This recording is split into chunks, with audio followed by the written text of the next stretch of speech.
this is Ann Reynolds with a watercolor class in watercolor sketchbook journaling, and we're just starting with some basics. One of the things I thought you all could have fun doing is on this first watercolor page, you could label your book however you wanted with your name or a quote or both. And I just freehanded this with my micron pen and just did a little doodle, little cartoon sketch. It says, happiness is actually the art of living, which is already within us.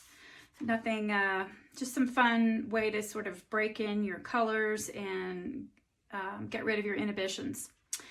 The next thing I want you all to begin to do is, after you've done your little chart here, kind of do the same thing along the top of the page, and then start with your yellow and mix yellow and cad red and come up with at least 3 different values, darkness, lightness.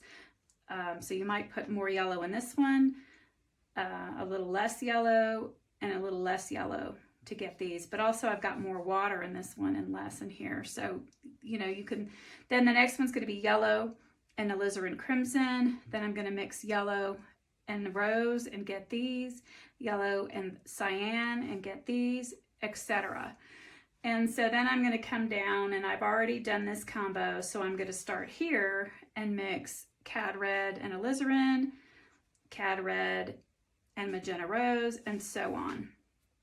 And what's interesting about this, and you may want to take bigger spaces, I just did this for me to show you, you may want to put just 3 colors on this page and then go to the next spread, however you want to do it.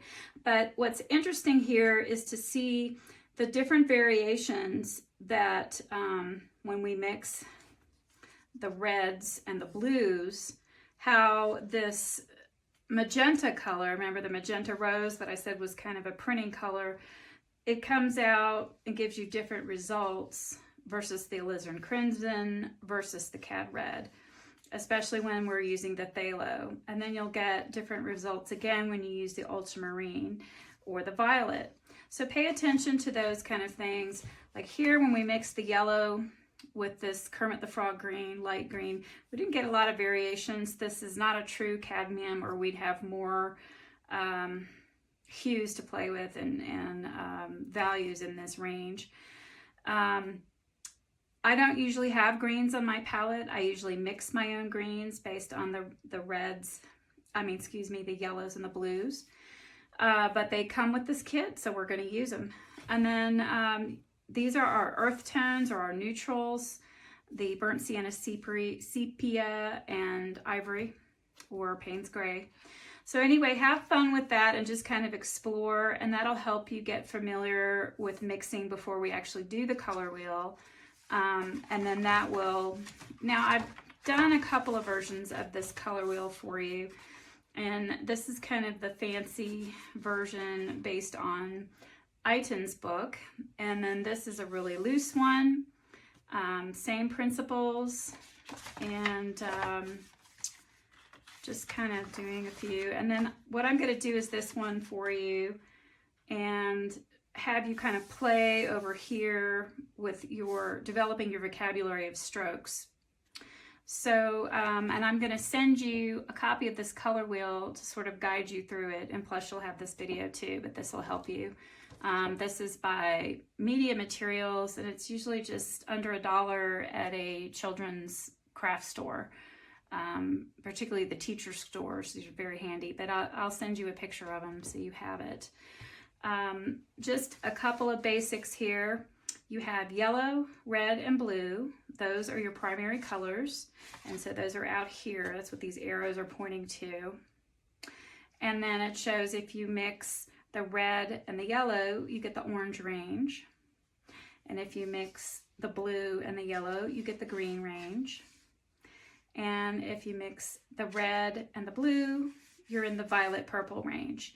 And of course, this has more red in it, this has more blue in it, so this is a red violet, a blue violet, and the same up here. The more yellow, the lighter it gets, the more red, the oranger redder it gets.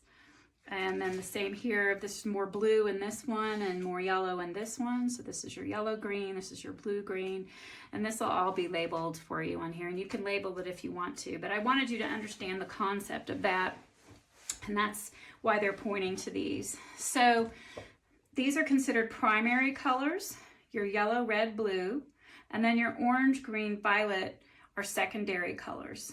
And then these are your intermediate colors, the red orange, the yellow green, the blue violet, the red violet, the mixes.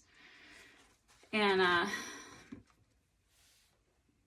so I will come back in another video and begin to show you how to do this.